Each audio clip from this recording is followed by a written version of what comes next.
welcome to another Qwiktro. It is I, as always, ReActionExaminer, aka Tristan J. And I'm pretty excited because I am coming to you exclusively from my office/bedroom, as always.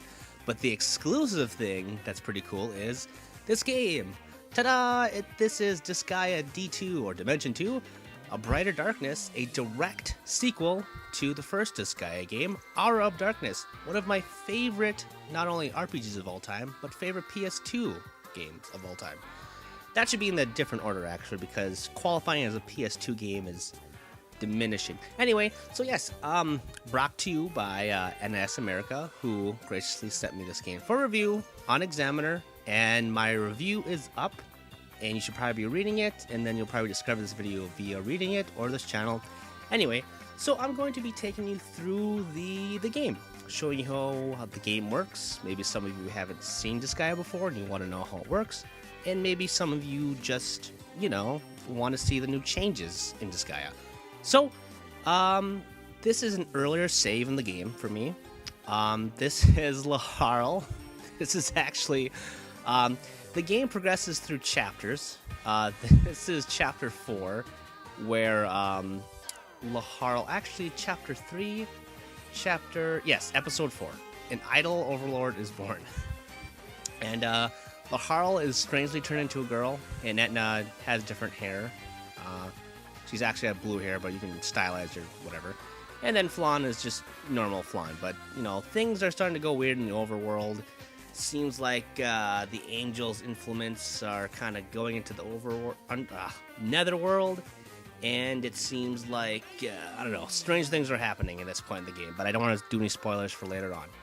Anyway, it's one of my favorite chapters because, again, Laharl is a girl, and she has big boobs, and one of the running jokes in the game is that Laharl does not like big boobs because Edna has very small breasts along with Flan, but I don't know, there's a lot of random things.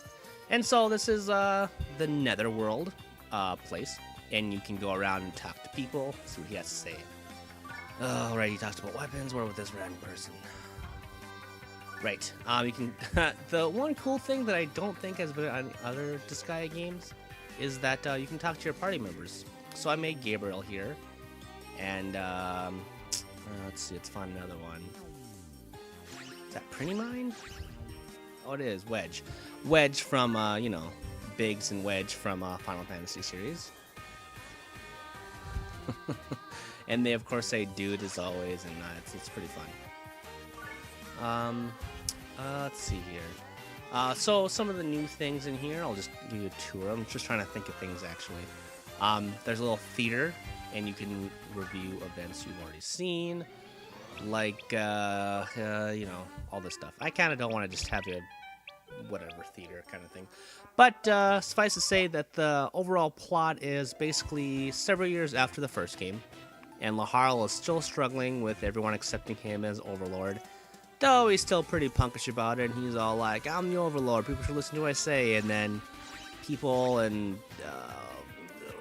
supporters of the old, his father, King Qwiktro, are like, oh, you're no successor, so whatever, F you, and he's like, I'm gonna prove myself, and so, yeah, the game is basically him trying to prove himself again, but with just wackier characters, and just very funny, punchy dialogue that's, for Disgaea fans, it's good. For anime fans, very good. It's very hammy, very cheesy, but there's some very, very good puns in there. Okay.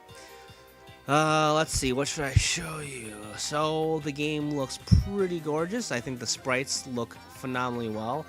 The environment designs themselves are a little lacking. Like, the castle looks pretty good.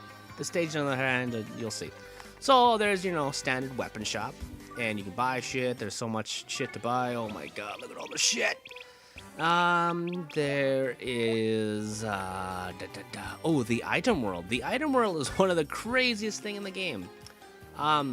So essentially, you have, okay, I got this machete, right? And it is level 1, basically. If I go up to this machete, I can go up 30 floors, and all the residents in this machete start off around level 9. So when I go into the sword, all the enemies that you fight in the weapon or armor or whatever, they'll be level 9, and as you go up in the floors, they'll get harder and harder. So essentially, you can level up your machete by fighting monsters inside your machete or weapon or item, whatever. You can pop this game. Excuse me. For those who don't know, this game literally has an infinite number of hours you can play. You can finish the game, do a new game plus, and keep on doing that until you get Laharl to an insane level, like 9,999, I believe, and his HP will be, it's just insane. It's basically you're trying to create a Dragon Ball Z episode at some point, but with tactical role-playing games or whatever. So it's one of the cooler things in the game, being able to go to the item world and just really just crazily influence your gear and everything. It's just something you don't have to do, but, you know, hey, it's pretty unique. You can also go to the Netherworld Hospital, and, you know, you get treated, and once you get treated, you can earn prizes. Again, I don't remember if this was in any of the other games, when it shows how much HP you need to get stuff, but if this is old, forgive me. If it's new, I think it's a pretty good addition to see, you know, how much should I hurt my players to be able to get this random item down here that's question marks or whatever. And the prizes are pretty good. Plus, you know, you get free items for healing your people. That's pretty cool.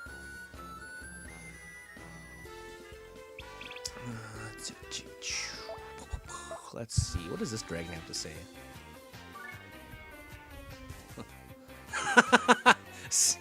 See? Oh, that's pretty funny. I'm glad I talked to that dragon. Another, tits aside, another thing about this game is the Dark Assembly. And the assembly is pretty crazy. So let's go to Laharl. Mana is accumulated through leveling up, beating monsters and enemies, etc. So you can basically create a new character with him, delete a character through him, change colors, which, you know, there we go. That's what you're supposed to look like as is whatever, but I kind of like, you know what, I am blonde and green, so, but I love this one. This is so Eva for me, Evangelion, you know. So I love that design. You can reincarnate yourself. So basically I'm level 25 right now. I can reincarnate myself to level 1, but I level up faster. Or I keep stats. It's, you keep stats, but you start at level 1. Or you start with better stats, something like that. I'm not going to do that right now. It's been a while since I reincarnated. I just kind of like to keep the same old guy just because it's... I love this game, and I haven't got into it as much as like the first game. Again, I really like it a lot, but just in terms of that dedication, just because I have so much little time on my hands, which is oxymoron. Is that an oxymoron? So much little time on my hands. I just have a lot of games to cover, basically. But for those who just want to play this game forever, you can reincarnate yourself, blah, blah, blah. You can vote for more expensive stuff in the shops. Let's try that now. Basically, yeah, your shops are basically, they're going to keep at the same level. If you want to get better items, you just got to, you know, bribe these guys. So he's leaning towards yes. Either way, let's give her a random item like, yeah, an angel cake. Sure. Oh, and she likes yes. Okay. And you say yes, you say in favor of. You're sleeping, so it doesn't really give a shit. I think we're good. So you bribe the senators, then whenever you want, you'll just say yes, begin voting. Oh shit, that's a lot of names. Okay, we win. So, yep, approved. So that means, just again, it's insane. This is an RPG where you have a court assembly to decide if you get better items or not. Let's see. Switch main characters. I don't know what that does. Oh, at the base. Oh, that's weird. There's all kind of random things you can do. Triple XP, bonus item, blah, blah, blah. Pretty Day, I don't want to give away because it's pretty weird. You can ask for more funds. You can ask for, yeah. And you can see at the side, you can see percent ratings of what you'll probably get, blah, blah, blah, blah, blah. Let's create a new character. So as you go through the game and level up your dudes, they will unlock new dudes and better people. Like this red skull turns into a green skull, which is a better version of this one. Better stats than starting off it. And it keeps on going on and on and on and on and on. Again, this is an older save for me, so you won't be able to see the vast amounts of things that I have collected. But let me tell you, there are hundreds of options on top of already hundreds of options in terms of play or whatever. So you choose your character and then preferences and shit like that. It's pretty simple. You can create infinite number of characters as long as you have the mana and etc., which it's not hard to gain. Yeah, so that's that. That is the Dark Assembly. Let's get to a battle and stop having me talk for so goddamn much. Let's see. Basically, you'll be presented in episodes. Each episode has a number of battles, and you can play them infinite number of times. Have I told you how many times you can play this game? Infinite number of times. I think I've told you. Care to guess? That's right, infinitely. Very good. Can you tell me how to get... I don't know how I got to the segue, Sesame Street. Okay, let's see here. Let's choose something that is... You know what? Let's do the Inner Sanctum, just because... Yeah, just because. It's not that complicated of a level, and it's fairly recent for this part of the game. And hey, look, you know what? I'm not being able to do anything cool. Hey, oh my fucking god. I did not plan this. Whenever you spawn in a mission, random enemies will generate random names.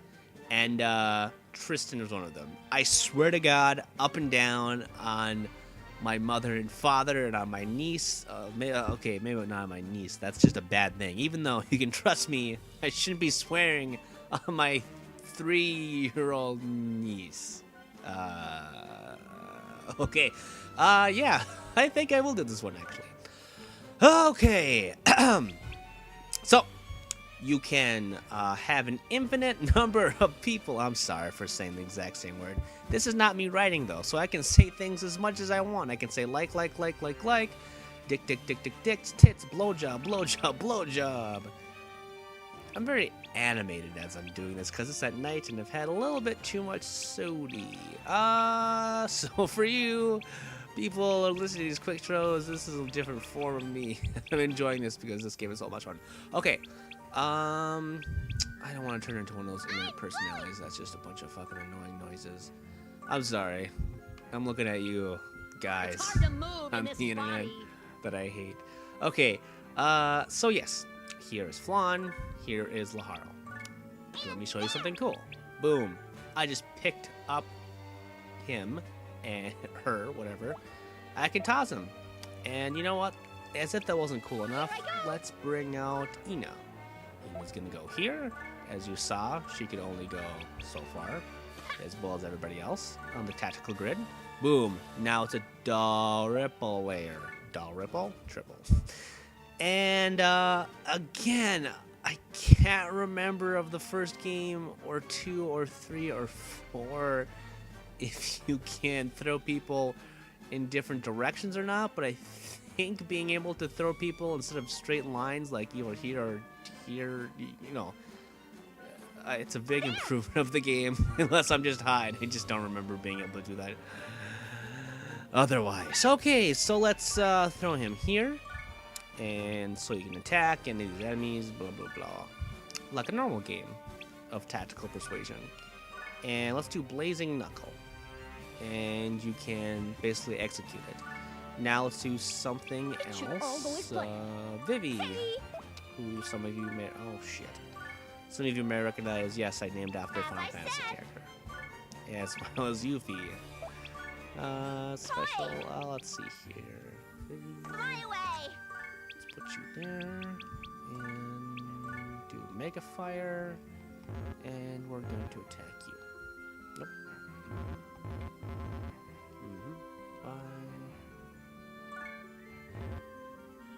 Nope. Okay. I'm not sure what creator to use. There we go. Okay, so you can keep on stacking attacks as much as you want. This base right here, infinite number of people as you want. Although you can only summon, like it says up above there, 5 more people. If a person dies while you're out on battlefield, don't worry, you can revive them, whatever. It's not insanely,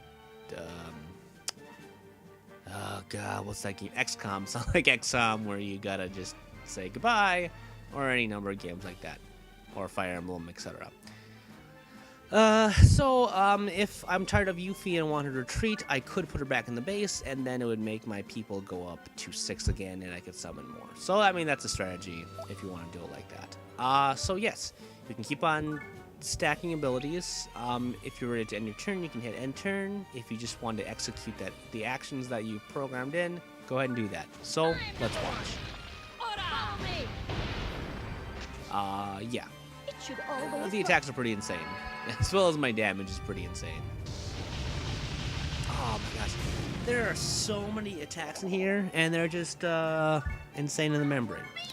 Let us, I'm gonna bring N out there, and then I'm thinking we're just gonna end the game. Come on! Here I go. It's basically showing this for me that characters together. Oh, I got a cramp. I'm sitting on the floor because my microphone works so much better this way, but I just got a cramp or Charlie horse or wherever, I don't know, whatever you call it. So, okay, let us put Flan next to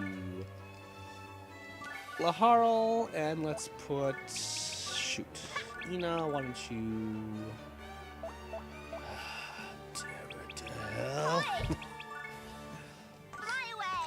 Alright. And that is not what I want to do. Okay.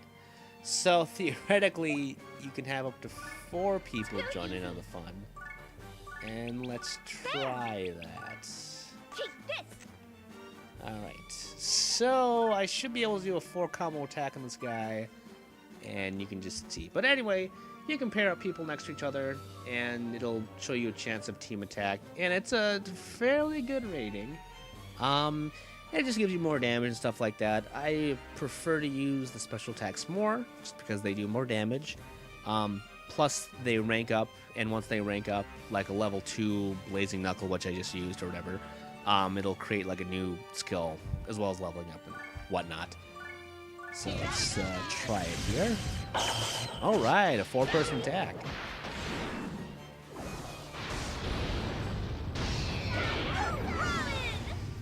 So again, the environments are pretty bland, and once they zoom in on special text like that, you can kind of tell how just grainy and pixelated all the characters are.